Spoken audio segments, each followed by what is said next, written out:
गिरधारी श्याम बनवारे मेरो राधा रमण गिरधारी गिरधारी श्याम बनवारे गिरधारी श्याम बनवारे गिरधारी श्याम बनवारे मेरो राधा रमण गिरधारी गिरधारी श्याम बनवारे मेरो राधा रमण गिरधारी गिरधारी श्याम बनवारे।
मुझको तरसाओ काटो जन्म मरण के फेरे नंदलाल सवरिया मेरे मेरा कोई ना सहारा बिन तेरे नंदलाल सवरिया मेरे मेरा कोई ना सहारा बिन तेरे नंदलाल सवरिया मेरे गोपाल सवरिया मेरे घनश्याम सवरिया मेरे नंदलाल सवरिया मेरे गोपाल सवरिया मेरे। बोल बांके बिहारी लाल की जय।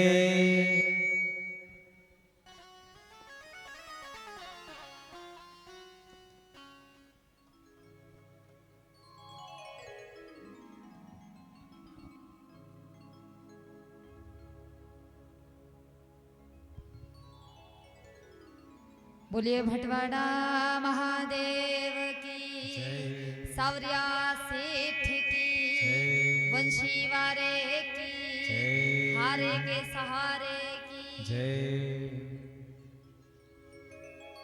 यो मानो भगवान ने अपनी उपस्थिति दर्ज करवाई है। कथा सुनने भगवान भी आए, पहले दिन बताया था कि कलश यात्रा क्यों निकाली जाती है, कि भगवान एक एक भगवान को बुलाया जाता है कि महाराज आप भी आओ, पधारो, आकर के इन कलशों में विराजमान हो, कथा सुनो और हम पर भी ऐसी कृपा करो कि हम भी बड़े ही निर्विघ्न रूप से इस कथा को सुन पाए। तो देखो आपकी पुकार बाबा ने सुन ली, चले आए सीधे कथा सुनने। ऐसा नहीं, भगवान ने सुना है, आपकी सच्ची पुकार को भगवान ने सुना है। देखो बैठ जाओ सब लोग आनंद से, ऐसा पावन और सुंदर समय बार बार नहीं आता। प्रभु ने उपस्थिति भी दर्ज करवा दी, थोड़ी सी अव्यवस्थाएं हो गई पर कोई बात नहीं, सब आनंद है, ये सब उन्हीं की कृपा से होता है। गर्मी बहुत ज्यादा थी, आप लोगों को दिक्कत हो रही थी, तो भगवान ने उसका इंतजाम कर दिया। देखो भगवान भी अपने भक्तों का कष्ट नहीं सह सकते, माथे पर पसीने की बूंदे नहीं देख सकते, इसलिए भगवान ने ये कृपा आप सब पर कर दी। तो हर कार्य के पीछे कुछ ना कुछ अच्छा छुपा हुआ होता है, इसको यही भगवान की इच्छा मानो। तो महाराज सुदामा चरित्र की पावन कथा सुन रहे थे। सुदामा जी निर्धन ब्राह्मण थे, बड़े ही गरीब थे बेचारे, पर कभी भी भगवान से कुछ नहीं मांगा, कुछ भी नहीं कहा कि भगवान कुछ हमें भी दे दो, कुछ नहीं मांगा। सदैव अपनी माला झोली लेकर के भगवान का नाम उच्चारण करते रहते, एक कोने में बैठ करके श्री राधा माधव का नाम लेते रहते। भगवान श्री राधा माधव देखते हैं कि कृष्ण सुदामा, श्री ठाकुर जी इस इंतजार में है कि सुदामा कभी तो तुम कुछ मांगो, पर सुदामा एक ऐसे ब्राह्मण कभी भगवान से कुछ मांगने को तैयार नहीं। बेटों को आज 10 दिन हो गए भोजन नहीं मिला, और जब बेटों को 10 दिन भोजन नहीं मिला तो एक माँ अपने बच्चों का कभी बच्चों को तकलीफ में नहीं देख सकती। पिता तो फिर भी थोड़ी सा कठोर होता है, पर माँ बहुत कोमल हृदय होती है, अपने संतानों को एक माँ कभी भी दुख में नहीं देख सकती। और आज सुदामा जी की जो पत्नी है सुशीला मैया, अपने बच्चों को 10 दिन से भूखा देख रही हैं, तो मानो आज छाती फट रही है। सुशीला मैया का दर्द इतना है कि अब भगवान से कुछ कह नहीं सकती। मानो भगवान से सुशीला मैया रुष्ट हो गई, कहने लगी प्रभु अब आपसे कुछ नहीं मांगेगी। सुशीला मैया तो मांगती थी, पर वही सुदामा जी भक्ति में बीच में बाधा डाल देते थे मांगने में। सुशीला मैया ने मांगा और यहाँ सुदामा जी ने कह दिया प्रभु जो आपकी इच्छा हो सो दे देना, अन्यथा मुझे अपने चरणों में जगह देना। इतनी बात में श्री ठाकुर जी पीछे हट जाते हैं। एक दिन सुशीला मैया ने अपने बच्चों को भूखा सोता देख पति श्री सुदामा जी से कहा कि प्रभु वो द्वारकाधीश आपके मित्र हैं, वो तो बड़ा दयालु है, इतना बड़ा सेठ है, सबकी झोलियां भरता है, फिर आप तो कौन है, उनके मित्र हैं, बाल्यकाल के मित्र हैं, आपको तो वो सब कुछ देने को तैयार है। आप एक बार उनके शरण में जाइए तो सही, उनके पास तो जाइए। हमने आपसे 2 दिन एक ही बात कही कि भगवान एक ऐसी, भगवान की कृपा एक ऐसी कृपा है, भगवान के पास जाकर मांगने की कोई जरूरत नहीं, बस आप भगवान से अपनी निकटता बढ़ा लीजिए। एक कदम आगे बढ़ाइए, भगवान 4 कदम आपको आगे बढ़ा करके सब कुछ देने को तैयार है, बस एक कदम आगे बढ़ाकर तो देखिए। सुशीला मैया ने कहा कि आप एक बार जाइए तो सही, आप एक बार जाएंगे ना तो वो ठाकुर जी इतने दयालु हैं कि आपको सब कुछ दे देंगे। पर श्री सुदामा जी कहने लगे देवी मैं जाऊंगा तो सही, पर अगर तुम कहती हो कि उससे कुछ मांग कर लाऊं तो ये मुझसे नहीं होगा, मैं उससे कुछ मांगूंगा नहीं, मांगने नहीं जाऊंगा। अब सुशीला मैया देख रही है कि ये मांगने तो जाएंगे नहीं और बच्चे घर में भूखों मर रहे हैं। तो सुदामा जी बोले अगर तुम कह दो कि जाकर लाला के दर्शन करके आओ तो मैं दर्शन करके आता हूँ। तो सुशीला मैया सोचने लगी कि अगर ये दर्शन करने के बहाने से ही चले गए और कृष्ण ने कहीं इनकी हालत देख ली, इनके ये दुबले पतले शरीर को देख लिया, फटे चिथे कपड़ों को देख लिया, तो अपने आप समझ जाएंगे कि मेरा मित्र सुदामा किस स्थिति से गुजर रहा है। ये कुछ नहीं भी कहेंगे ना तो भी वो कृष्ण हमारी स्थिति को समझ जाएगा, तुरंत ही भाप लेगा कि ये सुदामा हमारा किस स्थिति से गुजर रहा है, किन कष्टों से गुजर रहा है। सुशीला मैया बोले अच्छा प्रभु ठीक है, आप उनसे कुछ मत कहिएगा, जाकर उनके दर्शन कराइए, दर्शन करने ही चले जाइए। श्री सुदामा जी आज अपने बाल्यकाल के सखा और अपने आराध्य भगवान श्री राधा माधव द्वारकाधीश के दर्शन करने के लिए जाने लगे। तो मैया से बोले कि हे देवी शास्त्र कहते हैं कि कभी भी मित्र के घर जाना चाहिए तो खाली हाथ नहीं जाना चाहिए। एक काम करो, आज अभी 5 घरों से दान नहीं आया, जाकर के उनके घर से दान लेकर के आओ। जो भी प्राप्त हो जाए वो हम अपने मित्र को भेंट में दे देंगे। सुशीला मैया 5 घरों में गई। अब सुशीला मैया सोच रही हैं कि ये जो हमारे पति हैं सुदामा जी, ये तो कृष्ण से कुछ नहीं कहेंगे, पर कृष्ण को पता कैसे चलेगा?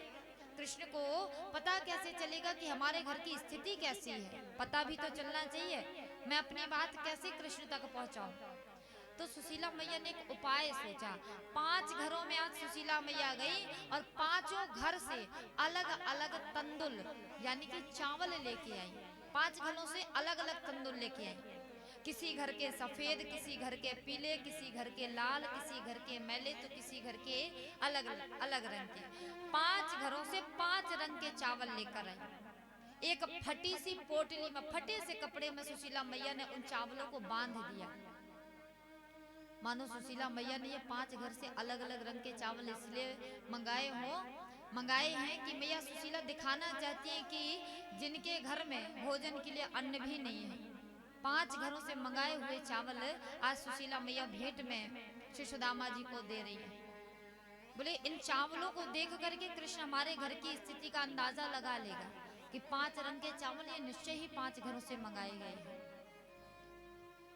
मैया सुशीला ने पोटली ली, पोटली लेकर के बांधा और बांध करके श्री सुदामा जी को दे दिया। बोले महाराज जाइए द्वारकाधीश के दर्शन करके आइए।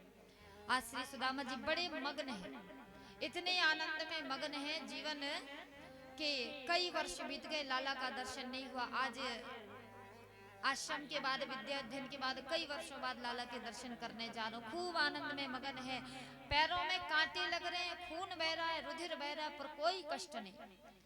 शरीर पर महाराज धूप के मारे छाले पड़ गए, पर कोई कष्ट नहीं। भूखा शरीर है, दुबला पतला शरीर है, पर कोई कष्ट नहीं, बल्कि आनंद है। किस बात का आनंद है? कृष्ण से मिलने का आनंद है। सुदामा जी से सीखना चाहिए। जीवन में कितने भी कष्ट हो, कितनी भी समस्या हो, कितने भी कष्ट हो, कितनी भी समस्या हो, कितनी भी परेशानी हो, पर परमात्मा से मिलने का आनंद जीवन में सदैव बना रहे तो सारे कष्ट, सारी समस्याएं, सारे दुख तकलीफ सब भूल जाएंगे। सुदामा जी चले, भगवान का गुणगान करते हुए श्री सुदामा जी जा रहे हैं। ठाकुर जी द्वारका से बातचीत कर रहे थे, वार्तालाप कर रहे थे। देख रहे हैं कि सुदामा आ रहा है। अब जितना भगवान से मिलने के लिए जितना सुदामा आतुर है भगवान से मिलने के लिए, उससे कई गुना ज्यादा श्री ठाकुर जी अपने मित्र से मिलने के लिए आतुर है। भगवान खुद ही सुदामा जी को लेने पहुंच गए। भगवान ने एक बैलगाड़ी ली और बैलगाड़ी को लेकर के सुदामा जी को लेने पहुंच गए। सुदामा जी के पास से गुजरने लगे। बोले भैया कहाँ जा रहे हो? बोले महाराज हम द्वारिका जा रहे हैं। बोले हम भी वही जा रहे हैं, अपनी पत्नी लक्ष्मी को लेने। आपकी इच्छा हो तो हमारी बैलगाड़ी पर बैठ जाओ, हम आपको वहीं छोड़ देंगे। बोले महाराज बैठ तो जाओ, पर आपकी बैलगाड़ी पर बैठने के बाद हमें कुछ न्योछावर भी लगेगी, वो हमारे पास नहीं है। बोले कोई बात नहीं, आप बैठ जाओ, हमारा रास्ता जो है वो ठीक से गुजर जाएगा, आप बैठ जाओ, हम आपको वहीं तक छोड़ देंगे। हम भी उसी पुरी जाना, द्वारिकापुरी। सुदामा जी पहुंचे और जैसे ही सुदामा जी श्री ठाकुर जी की बैलगाड़ी पर बैठे, तुरंत ही भगवान की योग माया का प्रभाव सुदामा जी पर हुआ। सुदामा जी सोए गए और जैसे अगले क्षण सुदामा जी की नींद टूटी कि सुदामा जी सीधे पहुंच गए। कहा? बोले द्वारिकापुरी, बोलिए द्वारिकाधीश भगवान की। भगवान श्री द्वारिका नाथ की पावन नगरी में आज सुदामा जी पहुंचे। द्वारिकापुरी का वैभव देखकर मानो सुदामा की आंखें खुली की खुली रह गई। एक भी व्यक्ति सुदामा को सुदामा की तरह नजर नहीं आता, जिसको देखे मानो उसी में कृष्ण का स्वरूप दिखाई दे रहा है। बड़े बड़े मुकुट सिर पर धारण किए हुए हैं और बड़े ही सुंदर सुंदर वस्त्र आभूषण धारण किए हुए हैं। द्वारिका नगरी तो ऐसी सुशोभित है मानो कामदेव की नगरी पृथ्वी पर उतर आई। बड़े बड़े महल बने हुए। सुदामा को एक भी झोपड़ी नहीं दिखाई दी। अब सुदामा मन में सोच रहा है कि ना जाने वो कृष्ण मुझे पहचानेगा भी कि नहीं पहचानेगा। यहाँ तो एक भी झोपड़ी मुझे मेरे समान नहीं दिख रही, कोई व्यक्ति मेरे समान नहीं दिख रहा, मुझे तो हर व्यक्ति में कृष्ण का दर्शन हो रहा है। सुदामा जी का एक मन तो कहे कि वो कृष्ण मुझे पहचानेगा, वो अपने भक्तों को सदैव अपने शरण में रखता है। वहीं दूसरी तरफ सोच रहे हैं सुदामा जी कि अब तो वो लाला द्वारिका का नाथ हो गया, द्वारिकाधीश कहलाने लगा, बहुत बड़े पद पर बैठ गया, क्या पता वो मुझे पहचानता है या नहीं पहचानता। सुदामा जी बड़े परेशान, मन में चिंतित हैं, जाऊं कि ना जाऊं, जाऊं कि ना जाऊं। पर अंततः सुदामा जी सोचने लगे मन में कि अब जो होगा सो देखा जाएगा। कृष्ण के दरवाजे तक आ गया हूं तो जाकर के मिल लेता हूं, एक बार दर्शन तो कर ही लेता हूं अपने मित्र के। श्री सुदामा जी पहुंचे।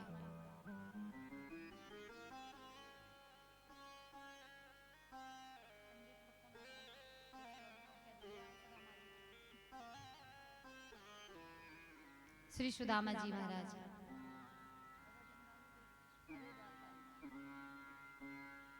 पहुंचे। भगवान श्री ठाकुर जी के दरवाजे पर द्वारपाल खड़े हुए थे। द्वारपालों से भगवान श्री ठाकुर जी का दर्शन करने के लिए सुदामा जी प्रार्थना करने लगे कि हे महाराज मुझे लाला का दर्शन करा दो।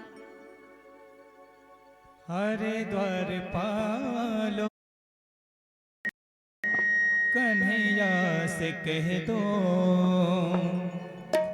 कि दर पे सुदामा करीब आ गया है, कि दर पे सुदामा करीब आ गया है। भटकते भटकते न जाने कहाँ से, भटकते भटकते न जाने कहाँ से, तुम्हारे महल के करीब आ गया है, तुम्हारे महल के करीब आ गया है। अरे द्वारपालो कन्हैया से कह दो कि दर पे सुदामा करीब आ गया है, कि दर पे सुदामा करीब आ गया है।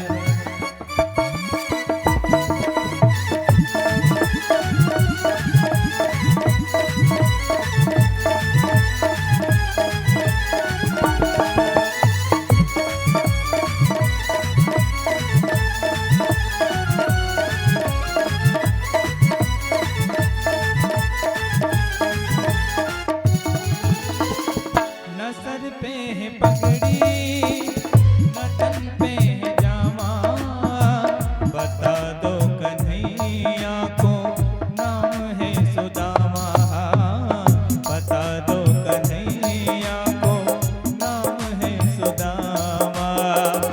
न सर पे है पगड़ी न तन पे है जामा, बता दो कन्हैया को नाम है सुदामा।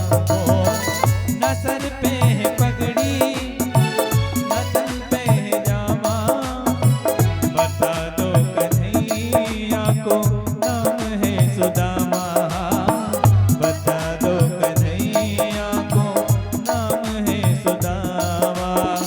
तुम एक बार मोहन से जा कर के कह दो, तुम एक बार मोहन से जा कर के कह दो कि मिलने सखा बद नसीब आ गया है, कि मिलने सखा बद नसीब आ गया है।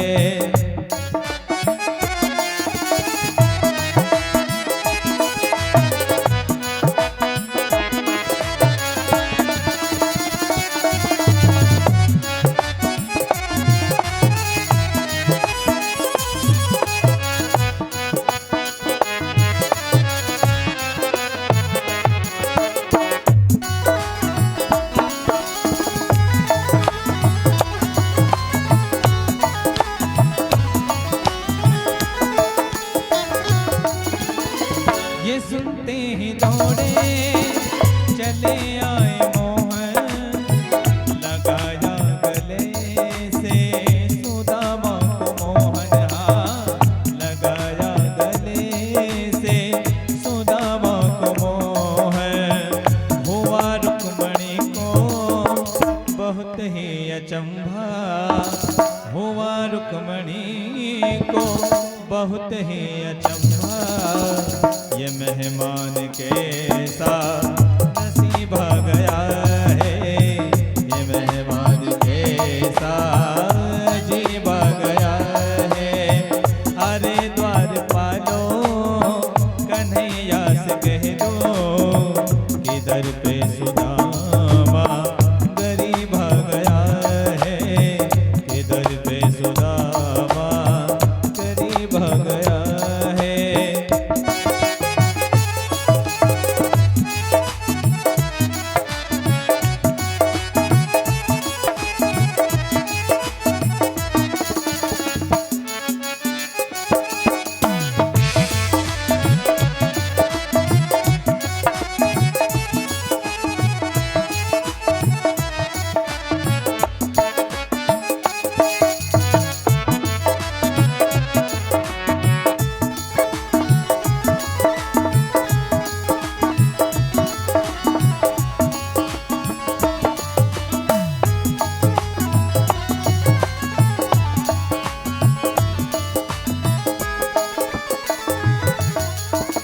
बराबर में अपने सुदामा बैठाए, चरण आंसुओं से शाम ने धुलाए। हाँ, चरण आंसुओं से शाम ने धुलाए। बराबर में अपने सुदामा बैठाए, चरण आंसुओं से शाम ने धुलाए। अपने सुदामा बिठाए, चरण आंसुओं से शाम ने धुलाए। हाँ, चरण आंसुओं से शाम ने धुलाए। न घबराओ प्यारे जरा तुम सुदामा, न घबराओ प्यारे जरा तुम सुदामा। खुशी का समा तेरे करीब आ गया है, खुशी का समा तेरे करीब आ गया है। हो अरे द्वारपालो कन्हैया से कह दो कि दर पे सुदामा गरीब आ गया है, कि दर पे सुदामा गरीब आ गया है, दर पे सुदामा गरीब आ गया है। बोलो गोपाल कृष्ण भगवान की जय। तो महाराज श्री सुदामा जी आज द्वारपालों के पास पहुंचे। द्वारपालों से कहते हैं, नाथ हमें अपने द्वारिकाधीश के दर्शन करवा दीजिए, एक बार दर्शन करवा दीजिए, बस एक बार दर्शन करके हम अपने घर चले जाएंगे। श्री सुदामा जी द्वारपालों से बार बार विनय याचना कर रहे कि प्रभु एक बार हमें अपने द्वारकाधीश के अपने लाला के दर्शन कर लेने दीजिए। पर द्वारपाल मानने को तैयार नहीं। सुदामा जी बार बार कहे कि हम तो कृष्ण के कौन है, बोले बाल्यकाल के सखा हैं, पर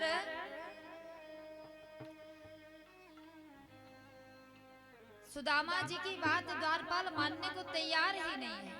वो कह रहे हैं कि हम बाल्यकाल के सखा हैं, पर सुदामा जी का जो वेशभूषा है, वेशभूषा देख करके मानो लगता है कि ये तो कोई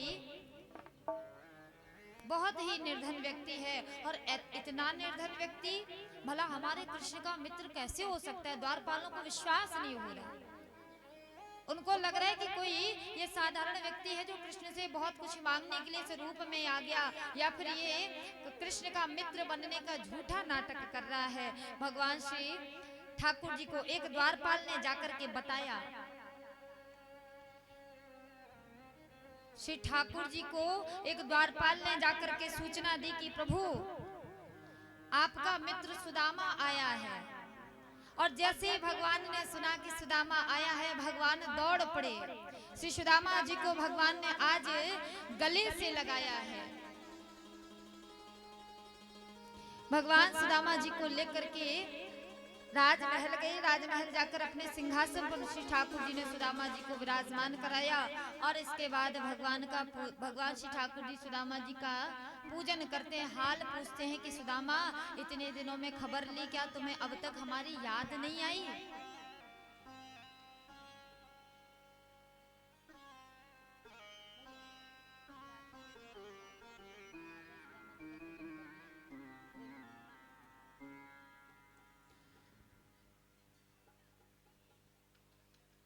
श्री ठाकुर जी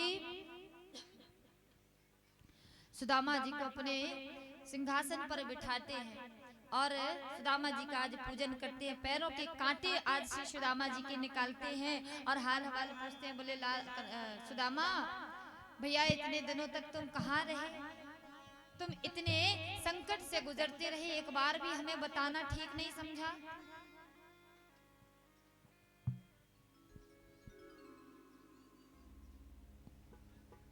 आज की यजमान सुदामा जी और भगवान कृष्ण की पूजा के लिए पधारे रतनलाल जी, गुलाब जी हजूरी, नंदलाल जी, रामचंद्र जी कुमावत जी, और लक्ष्मण जी, देवी गुजर, अशोक कुमार जी, रामेश्वर लाल जी धाकड़, फूलचंद जी धाकड़, देवीलाल जी, बालू जी कुमावत, सभी यजमानगण भगवान सुदामा जी के लिए पधारे।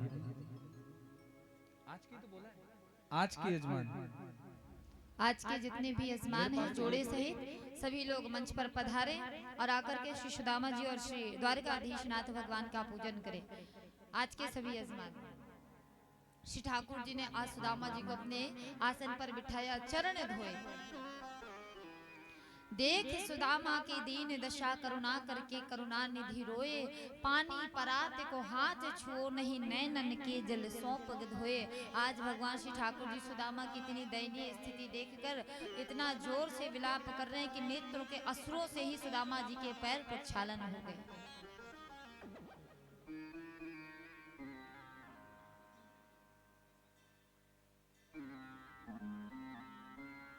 आज के यजमान जो भी हैं वो यहाँ पर पधारे।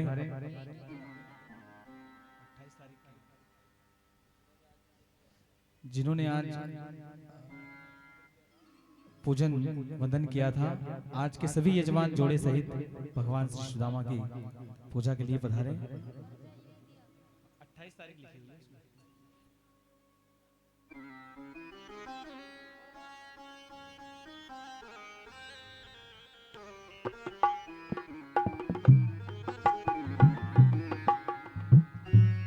सुदामा जी से आज भगवान श्री द्वारकानाथ उनका घर का हाल पूछ रहे हैं।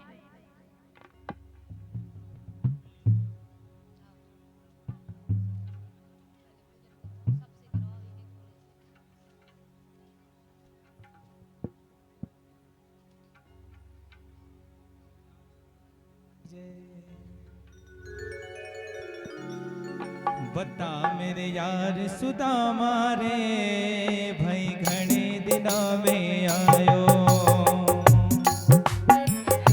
बता मेरे यार सुदामा रे, भाई घणे दिना में आयो।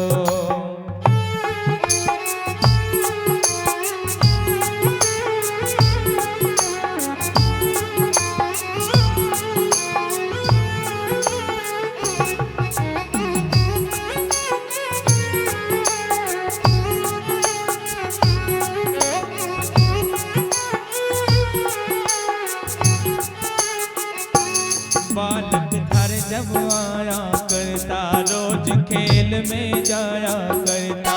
बालक थारे जब आया करता, रोज खेल में जाया करता। हुई तकरार सुदामा रे, भाई घणे दिनों में आयो। बता मेरे यार सुदामा रे, भाई घणे दिनों में आयो।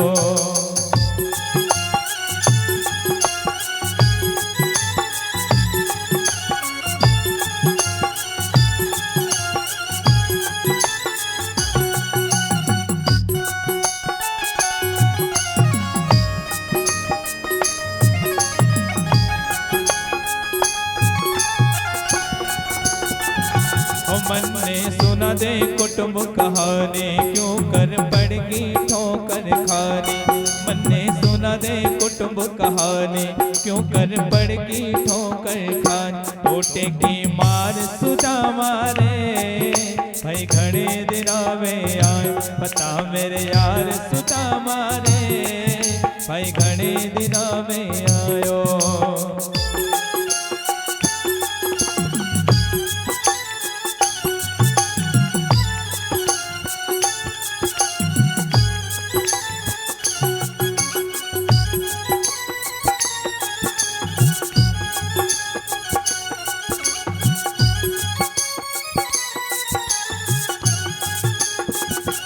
सब बच्चों का हाल सुना दे, मिसराने की बात बता दे, सब बच्चों का हाल सुना दे, मिसराने की बात बता दे, क्यों गया हार सुदामा रे, भाई घने दिनों में आए बता मेरे यार सुदामा रे, भाई घने दिनों में आयो।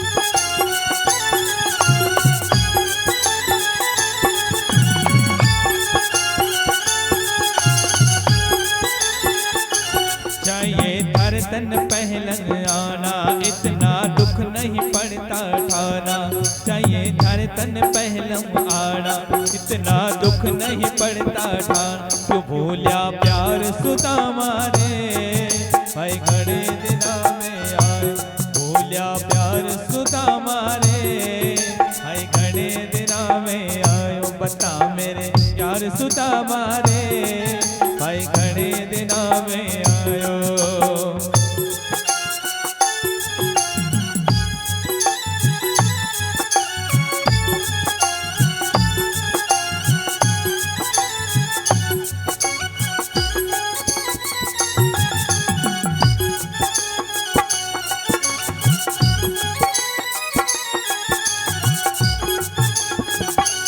इब भी आ गया ठीक बखत पे, आजा बैठ जा मेरे तखत पे, इब भी आ गया ठीक बखत पे, आजा बैठ जा मेरे तखत पे, जिगरी यार सुदामा रे, भाई घने दिनों में आयो, जिगरी यार सुदामा रे, भाई घने दिनों में आए बता मेरे यार सुदामा रे, भाई घने दिनों में आयो।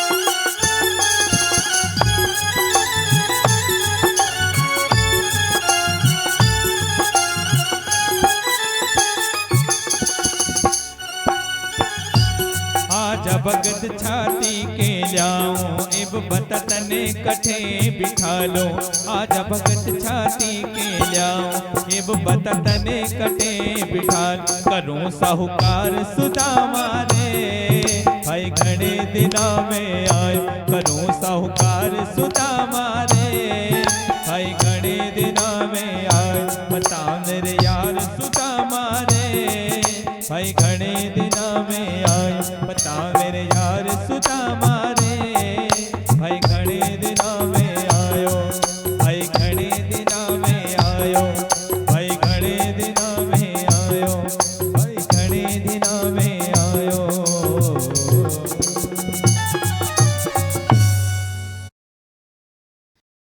बाल्यकाल से लेकर के अभी तक का जितनी भी जीवन यात्रा की चर्चाएं थी, सारी चर्चाएं हुई। श्री सुदामा जी से भगवान बोले भैया विवाह हो गया, तो श्री सुदामा जी बोले हाँ महाराज आपकी कृपा से विवाह हो गया। बोले कितने हुए?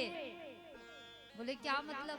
बोले हमारे तो 16,108 हुए, तो तुम्हारे 2-4 तो हुए ही होंगे। सुदामा जी बोले ना महाराज हमारा तो एक ही भयो, उसी का गुजारा ठीक से नहीं चल पा रहा है। बोले अच्छा एक हुआ और तुमने हमें बुलाया भी नहीं, विवाह में पूछा भी नहीं, बुलाया भी नहीं, न्योता भी नहीं दिया। तो श्री सुदामा जी बोले लाला हमने तो एक ही करो तो तुम्हें न्योतो नहीं दियो, और तुमने तो 16,108 कर लिए, एकन में ना पूछो, एक में तो पूछ लेते। लाला बोले अब हम तुम्हें क्या बताएं कि हम पे क्या बीती और हमारे कैसे विवाह हुए, हम तो तुम्हें बता नहीं सकते। और सच बता रहा हूँ, एक भी विवाह हमारी मर्जी से नहीं हुआ। बोले क्या बात कर रहे हो, मर्जी से नहीं? बोले बिल्कुल मर्जी से नहीं हुआ, किसी विवाह से हम खुश नहीं है। सुदामा जी बोले लाला बात तो तेने बड़ी अटपटी कह दी। बोले क्यों? बोले बिना मर्जी के, जब तेरी बिना मर्जी के 16,108 हो गए तो मर्जी से कितने करता? बोले लाला बिना मर्जी के तने 16,108 कर लिए, पूरे एक नगर को बसा लिया। अच्छा हो, और तो ठीक है भगवान के विवाह हुए 16,108, और सुनिए एक एक रानी के 10-10 पुत्र हुए, किसी को 9 नहीं, किसी को 11 नहीं, बरोबर 10-10 पुत्र हुए। अब 16,108 का गुणा 10 में करो, हमारी तो गणित फेल। इतना बड़ा भगवान का परिवार था। अब सोचो भगवान कैसे अपना परिवार चलाते होंगे, भगवान कैसे अपना परिवार चलाते होंगे, कैसे सबकी व्यवस्थाएं बनाते होंगे।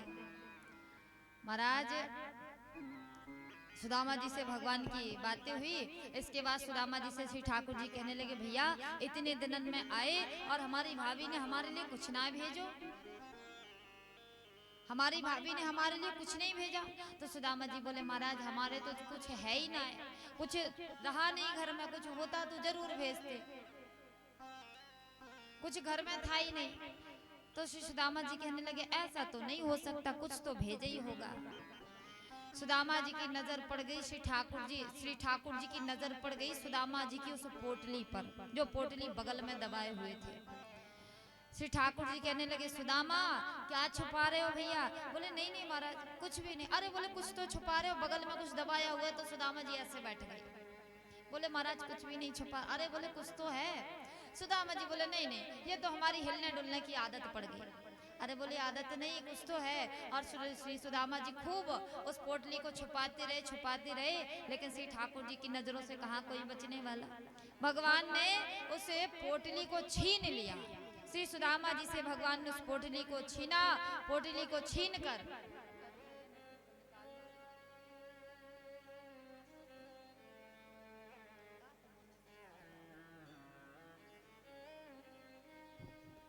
श्री ठाकुर जी सुदामा जी की दी हुई पोटली को खोलने लगे। और भगवान ने जब देखा कि आज यहाँ सुदामा जी मुझे भेंट करने के लिए सुंदर सुंदर अमृत के समान तंदूल लेकर के आए हैं, भगवान के नेत्र सजल हो गए। भगवान ने एक मुट्ठी चावल हाथ में भरे। भगवान ने एक मुट्ठी चावल हाथ में भरे और जैसे ही भगवान ने एक मुट्ठी चावल का पान किया, भगवान ने एक मुट्ठी चावल में श्री ठाकुर जी ने उस एक मुट्ठी चावल पान करके एक सुदामा को पहला लोक दान में दे दिया। बोलिए वृंदावन बिहारी लाल की। दूसरा मुट्ठी भगवान दूसरी मुट्ठी भरने लगे। मैया रुक्मणी बगल में बैठी बैठी देख रही थी। अब मैया बड़ी शंका में हो गई कि एक मुट्ठी में तो एक लोक दे दिया, अब दूसरी मुट्ठी में न जाने क्या देंगे। दूसरी मुट्ठी भगवान ने भरी, मुख में प्रसादी ग्रहण करी और दूसरी मुट्ठी में भगवान ने दूसरा लोक भी दान में दे दिया। बोलिए द्वारिकाधीश भगवान की। अब तीसरी मुट्ठी जैसे ही श्री ठाकुर जी भरने लगे और तीसरी मुट्ठी तंदुल हाथ में भर करके पान करने लगे कि मैया रुक्मणी ने हाथ पकड़ लिया और बोली महाराज ये मत करिए अन्यथा हम कहाँ जाएंगे। मैया ने हाथ पकड़ लिया, बोले दो मुट्ठी में सब कुछ दे दिया, अब तीसरी मुट्ठी में ये महल बचा है, ये महल भी दे दोगे तो हम कहाँ जाएंगे, किसके घर में भीख मांग के खाएंगे। और बोले महाराज छोटा परिवार होए तो आपका कोई भक्त हमें 2 वक्त का भोजन खिला भी दे। इतना बड़ा नगर बसा रखा है आपने, किसके घर जाएंगे हम भोजन करने। तो महाराज ये महल छोड़ दीजिए। आज मैया रुक्मणी ने वो तीसरी मुट्ठी अपने हाथ में ली है। मैया रुक्मणी ने तीसरी मुट्ठी अपने हाथ में ली और तीसरी मुट्ठी तंदुल मैया ने खुद पान किए हैं। और आज मैया रुक्मणी ने तीसरी मुट्ठी तंदुल जैसी पान करे कि यहाँ मैया सुशीला को ऐश्वर्य प्राप्ति का वरदान दे दिया। बोलिए द्वारिकाधीश भगवान की जय हो। श्री सुदामा जी को भगवान ने 2 मुट्ठी तंदुल में सब कुछ दे दिया और तीसरी मुट्ठी तंदुल मैया रुक्मणी ने पान किए। इसके बाद यहाँ भगवान श्री ठाकुर जी ने विश्वकर्मा जी को आदेश दिया कि जाओ विश्वकर्मा, जाकर के सुदामापुरी को द्वारिकापुरी से भी अच्छा बना दो। विश्वकर्मा जी सुदामापुरी गए और वहां जाकर सुशीला मैया से कहा कि भगवान का ऐसा आदेश है। तब सुशीला मैया ने कहा महाराज ये पूरा जो गांव है ना, इस पूरे गांव ने हमारी विपत्ति काल में बहुत सहायता करी। अगर आप ये सोच रहे हो कि इस गांव को छोड़कर, ये गांव हमारा परिवार है जिसने हमें 2 वक्त का भोजन दिया, जब हमारे बुरे समय में इन्होंने हमारा साथ दिया, तो आज जब हमारा अच्छा समय आया तो भला हम इनको कैसे छोड़ सकते हैं। अगर आप हमारी कुटिया को महल बनाना चाहते हैं तो हमारी कुटिया को महल बनाने से पहले पूरी सुदामापुरी की जितनी भी कुटियां हैं सबको महल में बना दो, सबको महल में परिवर्तित कर दो। इसके बाद सुदामा की कुटिया को महल बना देना, पहले इनका नंबर फिर हमारा नंबर। विश्वकर्मा जी ने भगवान से पूछा प्रभु ऐसी ऐसी बात है। श्री ठाकुर जी बोले विश्वकर्मा जी जैसा सुशीला भाभी कहते जाएं वैसा करते जाओ। आज सुदामा जी के कारण पूरी सुदामापुरी को महाराज द्वारकाधीश की नगरी से भी सुंदर दिव्य बना दिया गया। सुदामा जी वापस आने लगे।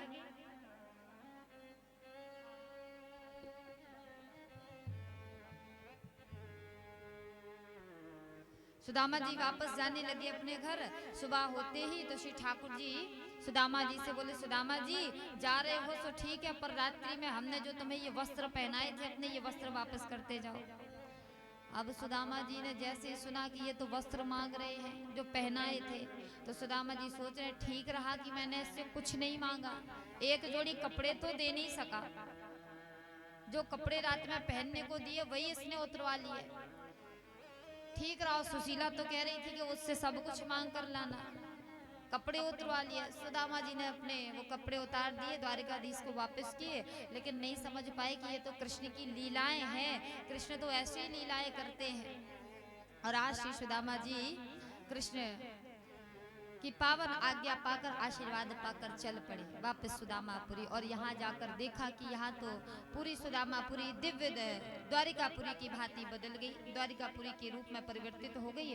और आज श्री ठाकुर जी ने आकर के सुदामा जी को वरदान दिया कि इस वैभव ऐश्वर्य संपत्ति में रहकर भी सुदामा तुझे मेरी माया का कोई असर नहीं होगा, तुम पर मेरी माया का कोई असर नहीं होगा। सुदामा जी ने कहा प्रभु आपने ये दे तो दिया, ठीक है, क्या ये मुझे पहले नहीं मिल सकता था?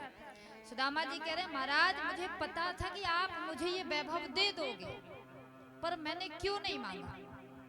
मैंने सिर्फ इसलिए नहीं मांगा कि अगर मैंने ये वैभव मांग लिया तो निश्चय ही मैं भी बाकी सब प्राणियों की तरह मैं भी इस माया में खो जाऊंगा और आपकी जो 2-4 मालाएं भजन कर लेता हूं ना, ये भजन छूट जाएगा, इसलिए मैंने कभी नहीं मांगा। और आज आपने मुझे वापस से वही गिरा दिया, वापस से आपने मुझे ये दे ही दिया, और इसके रहते मैं आपका भजन नहीं कर पाऊंगा, मैं भी सब प्राणियों की भांति से धन वैभव संपत्ति में खो जाऊंगा, मुझे नहीं चाहिए महाराज, ये आप अपना वापस ले लीजिए। श्री ठाकुर जी ने दर्शन दिया और कहा सुदामा तुम पर मेरी माया का कोई असर नहीं होगा, जैसे तुम पहले मेरा भजन करते थे ठीक वैसे ही जीवन पर्यंत तक मेरा भजन करते रहोगे, बिल्कुल चिंता मत करो। इतना कहकर भगवान अंतर ध्यान हुए। मैया रुक्मणी ने मैया सुशीला को दिव्य सौंदर्य प्रदान किया। और श्री सुदामा चरित्र की पावन कथा अब आगे आदरणीय श्री सुखदेव जी महाराज परीक्षित को राजा नृग की कथा बताते हैं। बड़े ही दानी हुए राजा नृग, गौदान करते थे। संसार में गौदान से बढ़कर के कोई दान नहीं है।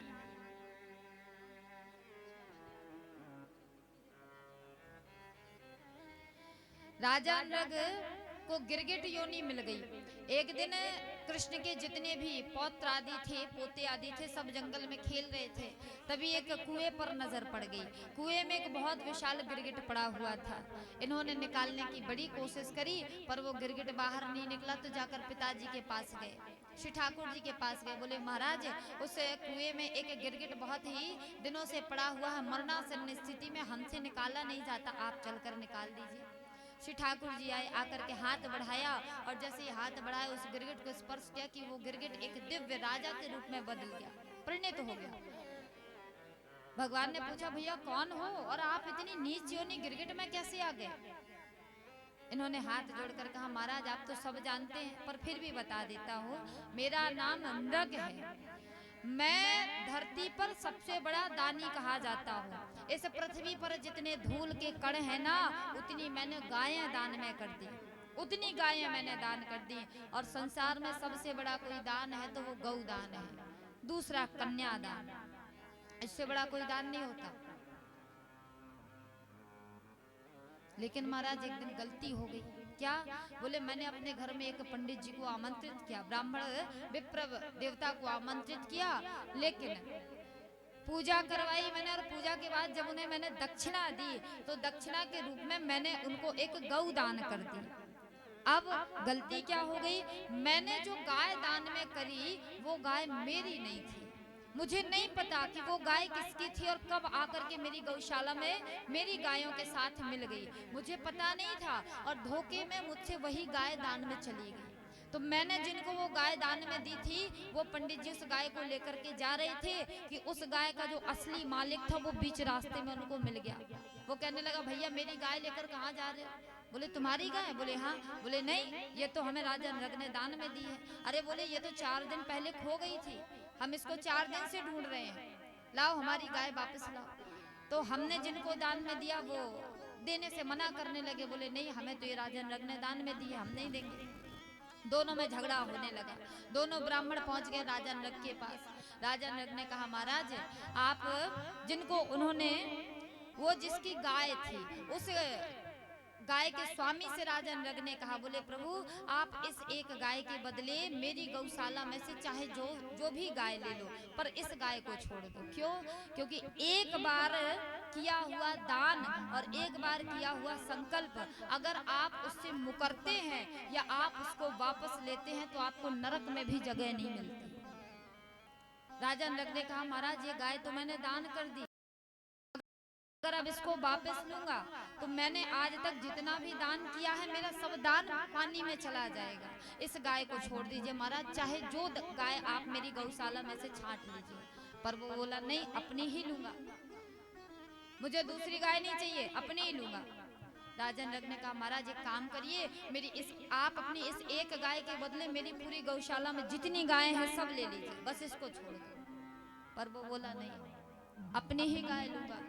अब राजा चरणों में गिर पड़े, बोले महाराज आप इस गाय के बदले मेरा 1/4 राज्य ले लीजिए, बस इस गाय को छोड़ दीजिए। जरा सोचो पहले के लोग कितना धर्म पुण्य को मानने वाले थे, दान कर दिया, सोच रहे हैं कि अगर दान से मुकर गया या इस गाय को वापस ले लिया तो जीवन भर का जो दान है वो सब मिट्टी में मिल जाएगा और ये लोग तो बिगड़ जाएगा, परलोक भी बिगड़ जाएगा। फिर भी वो नहीं माना। राजा नृग ने कहा महाराज आप एक काम करिए, इस गाय के बदले आप मेरा आधा राज्य ले लीजिए, पर इस गाय को छोड़ दीजिए। फिर भी नहीं माना। राजा नृग ने अंजलि में जल लिया, अंजलि में जल लेकर मंत्रोच्चारण करके पूरा राज्य, अपना जितना राज्य था पूरा राज्य उस एक गाय के बदले उस स्वामी को, उस ब्राह्मण देवता को दान में दे दिया और कहा महाराज मैंने आपको पूरा राज्य दान में दे दिया, बस अब इस गाय को छोड़ दीजिए। पर वो फिर भी नहीं माना। अंततः वो राजा नृग को शाप दे करके चला गया। और महाराज तब तुरंत ही मुझे ये इतनी नीच योनि गिरगिट योनि मिल गई। आज भगवान का स्पर्श पाकर वही गिरगिट राजा नृग के रूप में बदल गया, परिणत हो गया और आज राजा नृग परम धाम चले गए। इस प्रकार राजा नृग की पावन कथा। अब आगे आदरणीय श्री सुखदेव जी महाराज परीक्षित को 12 स्कंद में वर्णित कलयुग के गुण दोषों का वर्णन सुनाते हैं। कलयुग में कई असंख्य दोष ही दोष है, बस एक गुण है, कलयुग केवल नाम आधारा, सुमिर सुमिर नर उतरहि पारा। नाम संकीर्तनम यस्य सर्व पाप प्रणाशनम। इस संसार में अगर कोई चीज आपको शीघ्र ही मुक्ति देने वाली है तो वो केवल भगवान का नाम है। उठते बैठते चलते फिरते कोई भी काम करते करते आप नाम लेते जाओ, बस आपका उतने में कल्याण हो जाएगा। आज द्वादश स्कंद की कथा में अंत में कलयुग के राजवंशों का वर्णन है, गृहस्थाश्रम, वानप्रस्थाश्रम और सन्यास धर्म का वर्णन किया गया। अंत में भागवत जी का पुनः महत्व बताया गया। और आज कथा को सुनकर 7वां दिन आया जब श्री परीक्षित जी महाराज का मन आज परमात्मा में लीन हुआ और शरीर यानी देह वहीं पर आज स्थित है। श्री परीक्षित जी महाराज ने बहुत से प्रयास किए कि मुझे काल डस ना पावे, तक्षक सर्प डस ना पावे, अपने आप को चार दीवार में बंद कर लिया, लेकिन काल के आगे किसी की नहीं चलती। कहीं से तक्षक सर्प आया, आकर के आज श्री परीक्षित जी महाराज के शरीर को स्पर्श किया, देह को स्पर्श किया और आज परीक्षित जी महाराज की देह धरा धाम पर शांत हुई। बोलिए परीक्षित जी महाराज की जय हो।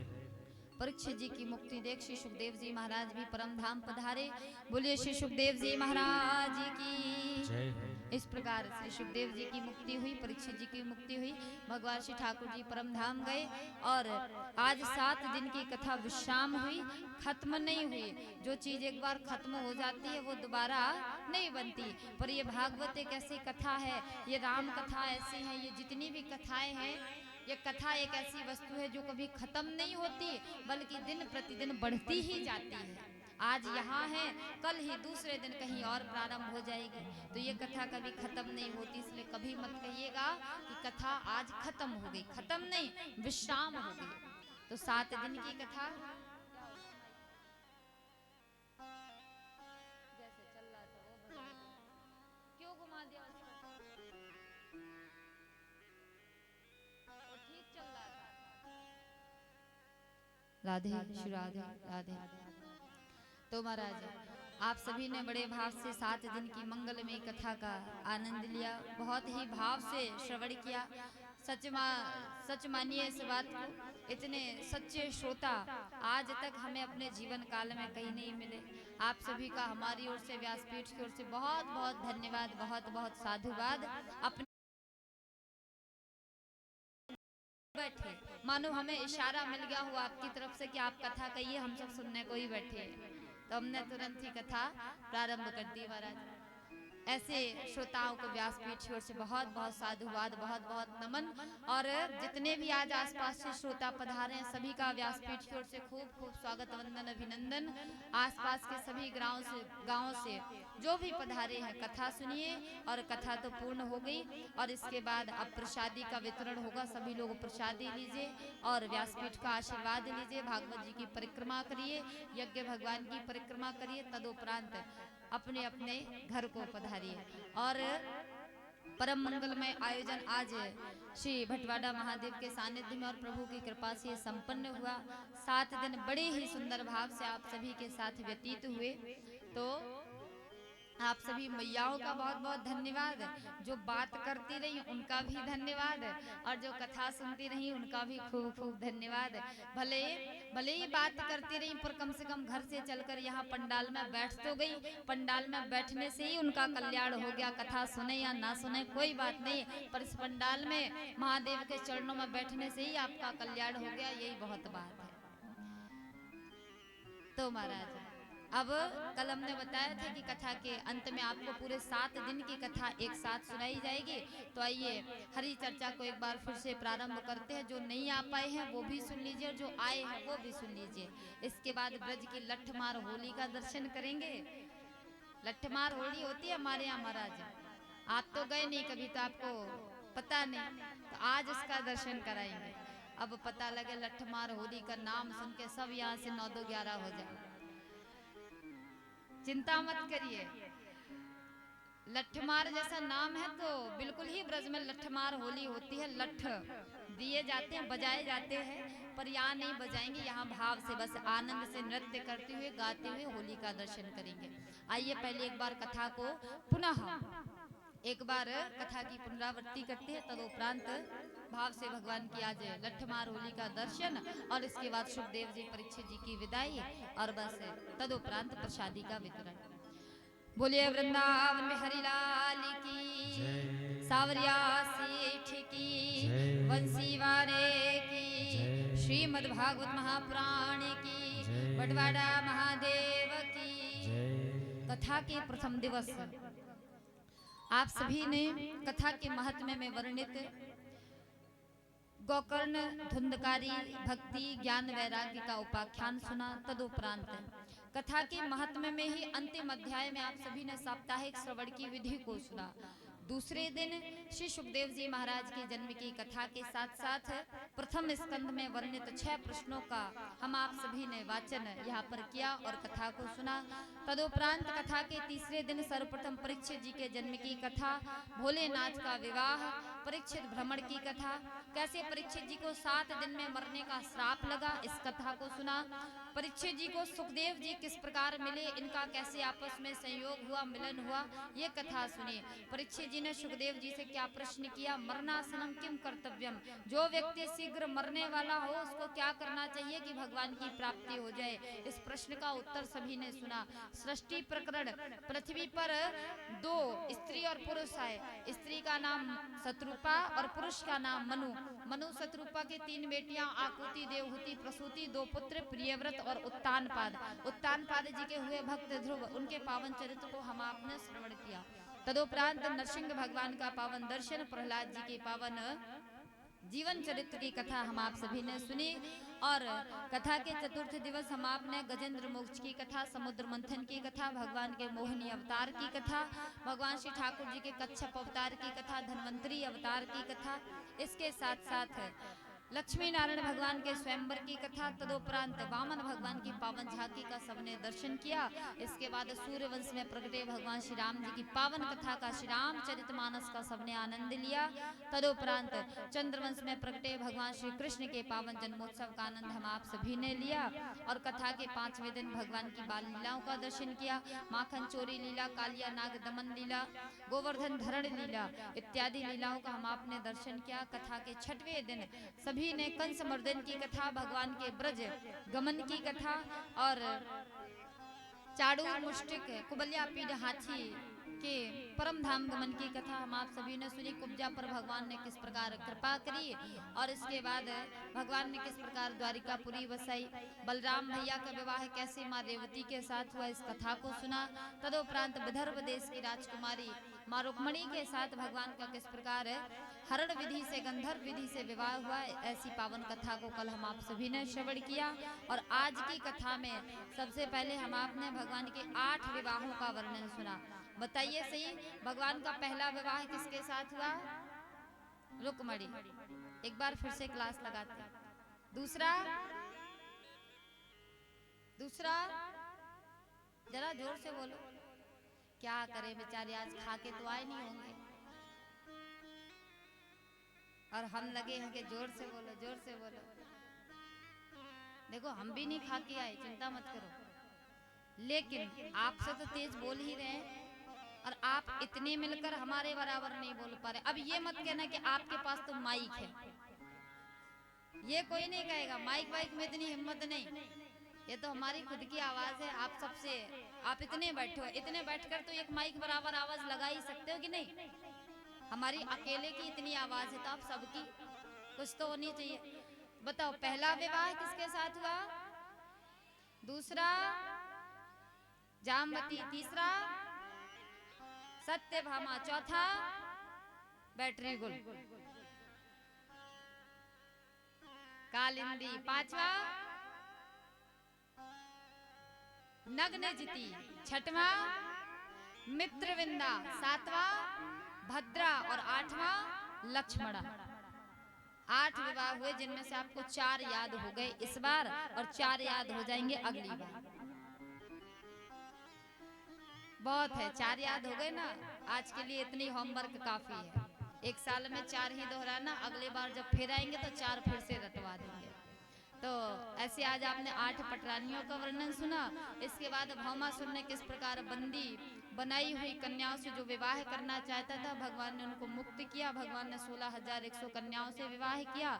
तदुपरांत राजा नृग की पावन कथा, सुदामा चरित्र की पावन कथा, कलयुग के गुण दोषों का वर्णन, राजवंशों का वर्णन इत्यादि कथा को हम आप सभी ने श्रवण किया। परीक्षित जी के गमन की कथा, श्री सुखदेव जी की मुक्ति किस प्रकार हुई, नाना प्रकार की कथाओं को सुना और इन्हीं के साथ, इन्हीं सभी भगवान के पावन लीला चरित्रों के साथ आज की कथा को विश्राम करते हैं। बोलिए वृंदावन बिहारी लाल की जय हो। तो महाराज अब बस एक भजन के माध्यम से होली का दर्शन, इसके बाद विदाई का पावन, विदाई की बेला प्रारंभ होगी। श्री सुखदेव जी की विदाई और परीक्षित जी की विदाई पहले दिन से लेकर के आज 7वें दिन तक जितने भी जोड़े कथा में बैठे हो सभी जोड़े आ जाएं और आकर के सबसे पहले आप श्री सुखदेव जी और परीक्षित जी की विदाई करें। इसके बाद जो भी चाहे वो कर सकता है, पर सबसे पहले यजमान जी और यजमान जी के बाद सभी कमेटी के सदस्य, इसके बाद आप सभी भागवत जी का सभी परिक्रमा करेंगे। बस एक एक परिक्रमा और अपने अपने यथास्थान पर बैठते जाएंगे और इसके बाद सभी प्रसादी लेंगे। आइए होली का दर्शन करें। जिनके पैरों में दर्द होने लगा हो वो खड़े होकर के नृत्य भी कर सकते हैं, जिनके पैर अकड़ गए हो वो खड़े होकर नृत्य भी कर सकते हैं। ये रसिया की जय हो। आपने तो जय नहीं बोला, बोले होरी के रसिया की जय हो। घूंघट वाली मैयाओं की जय हो। बिना घूंघट वाली मैयाओं की आप सभी भक्तों की जय हो। हाँ अब ठीक है, सभी भाव से नृत्य करते होली का दर्शन करें।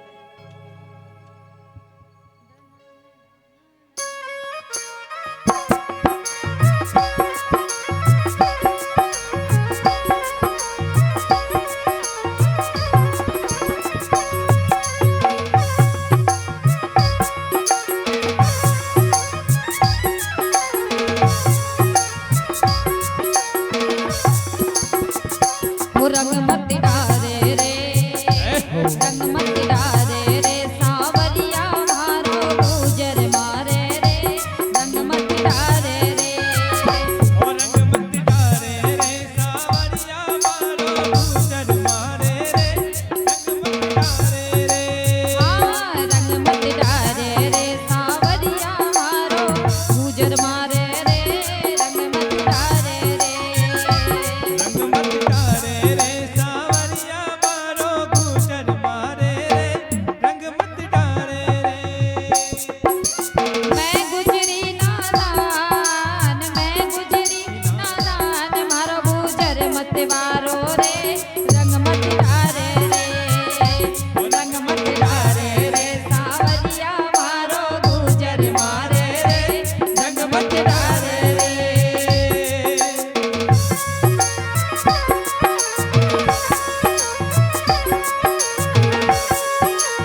कर दियो लाल जुलम करे डारो कारी ने कर दियो लाल जुलम कर डारो कारी ने कर दियो लाल जुलम कर डारो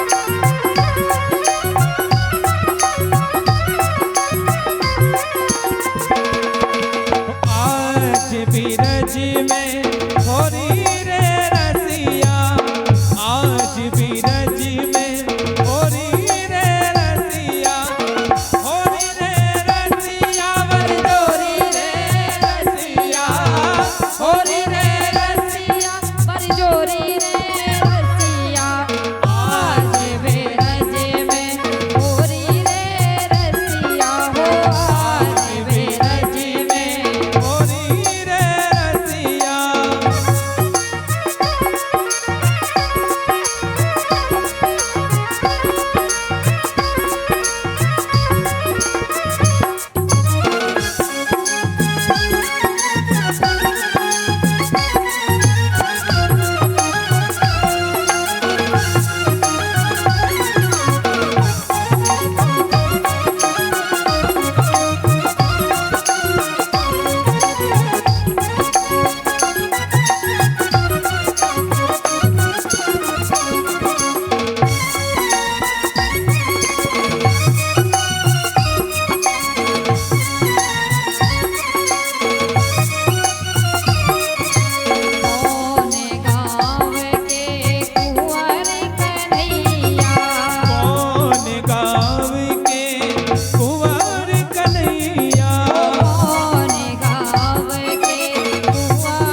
दे ओ रसिया आंगन खेलन दे।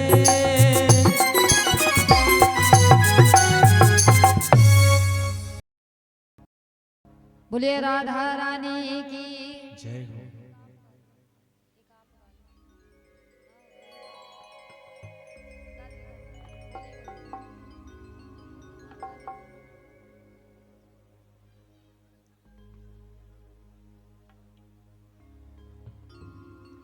बोले सावरिया सेठ की। जय हो। आइए अब आज के पावन सत्र को यही भगवान के श्री चरणों में समर्पित करते हुए सभी के लिए शुभ मंगल कामना करते हुए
बोलो भटवाड़ा महादेव की जय।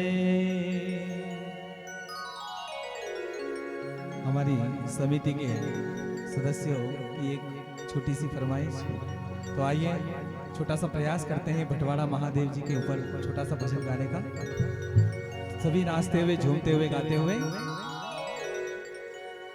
भटवाड़ा महादेव सारे जग से निराला है। भटवाड़ा महादेव, भटवाड़ा महादेव सारे जग से निराला है। ये तो जाने दुनिया सारी रे। भटवाड़ा महादेव, भटवाड़ा महादेव सारे जग से निराला है। भटवाड़ा महादेव। यहाँ पर सभी को भगवान ने दो हाथ दिए हैं। अच्छा, किस किस को दो हाथ दिए हैं? सभी को दिए हैं ना? तो सभी को दो हाथ परमात्मा भटवाड़ा महादेव दिए हैं। तो दोनों हाथ खोल लीजिए, मीठी मीठी ऊपर उठाते हुए ताली सेवा करते हुए सभी ये लाइन गाएंगे। देखो ये लाइन मैंने अभी बनाई है, पहले मुझे ये लाइन आती नहीं थी, तो इसलिए मेरे दिमाग में आई और समिति के कार्यकर्ताओं ने कहा, तो इसलिए कहेंगे भटवाड़ा महादेव सारे जग से निराला है। भटवाड़ा महादेव, भटवाड़ा महादेव सारे जग से निराला है। ये तो जाने दुनिया सारी रे। भटवाड़ा महादेव, भटवाड़ा महादेव सारे जग से निराला है। भटवाड़ा महादेव।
सोने पल में से खड़ी है भटवाड़ा महादेव। भटवाड़ा महादेव देखो जग से निराला है। भटवाड़ा महादेव, भटवाड़ा महादेव सारे जग से निराला है। तो जाने दुनिया सारे रे। भटवाड़ा महादेव, भटवाड़ा महादेव सारे जग से निराला है बटवाड़ा महादेव।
बटवाड़ा महादेव सारे जग से निराला है बटवाड़ा महादेव।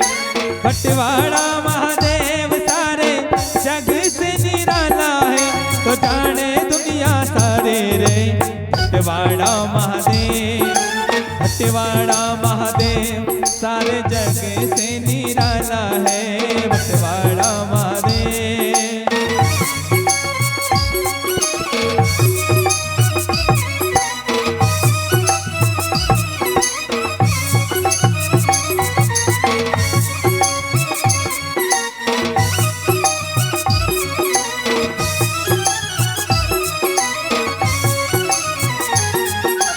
बटवाड़ा महादेव सारे जग से निराला है बटवाड़ा महादेव। बटवाड़ा महादेव सारे जग से निराला है जाने दुनिया सारे रे बटवाड़ा महादेव। बटवाड़ा महादेव सारे जग से निराला है बटवाड़ा महादेव। बटवाड़ा महादेव बटवाड़ा महादेव।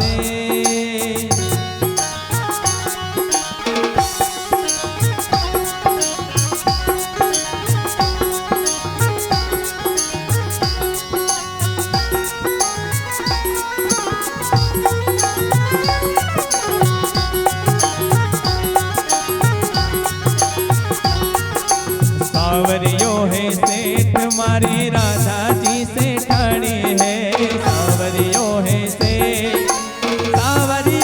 सेठ मारी राधा जी से ठाणी है तो जाने दुनिया सारी रे। सावरियों है सेठ मारी राधा जी से ठाणी है। सावरियों है सेठ मारी राधा जी से ठाणी है तो जाने दुनिया सारी रे। सावरियों है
जी से ठाणी है सावरियो है से सावरियो है से सावरियो है से तुम्हारे राधा जी से ठाणी है सावरियो है से सावरियो है से सावरियो है से। बोलो भटवाड़ा महा। अब प्रभु की मंगलमय श्याम आरती का सभी दर्शन करते हैं। यथा स्थान खड़े हो जाइए और खड़े होकर भाव से भगवान की आज श्याम आरती का सभी हरि भक्त दर्शन करेंगे। सभी यजमान जोड़े सहित मंच पर पधारे।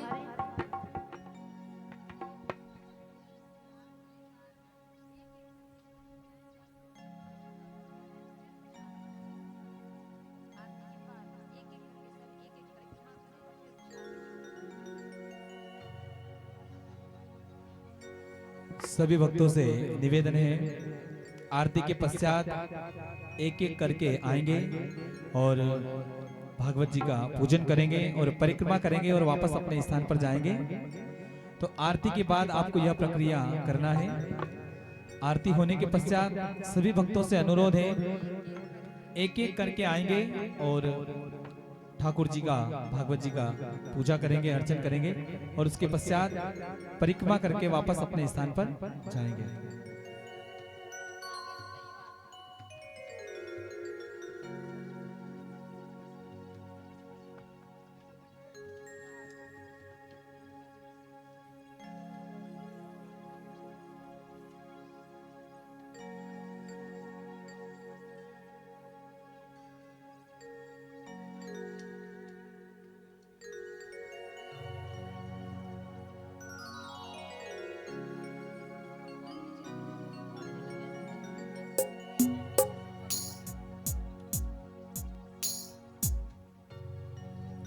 बोल सांवरिया सेठ की जय। ओ थारी आरती उतारो मारा सावरिया, थारी आरती उतारो मारा सावरिया, थाने नैना में बसलो मारा सावरिया, ओ थाने हृदय में बसलो मारा सावरिया। सावरिया रे मारा सावरिया, सावरिया रे मारा सावरिया, थाने नैना में बसलो मारा सावरिया, थारी आरती उतारो मारा सावरिया।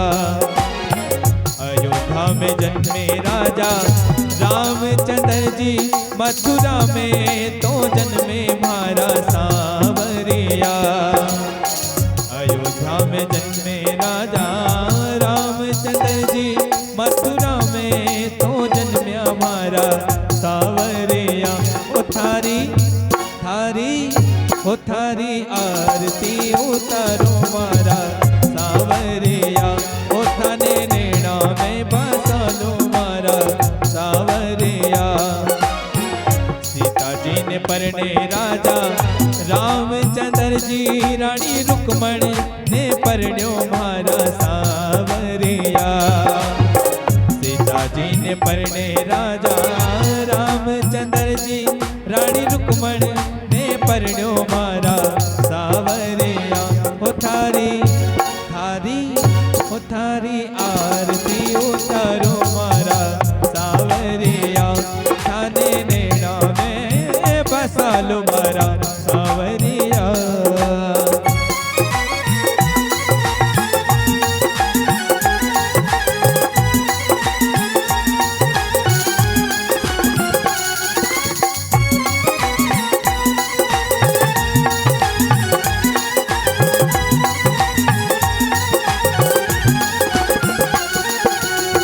रावण मारे राजा रामचंद्र जी, कंस ने पछाड़े मारा सावरिया।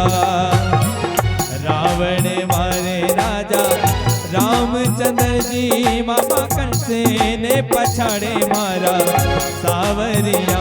ओ थारी थारी आरती उतारो मारा सावरिया,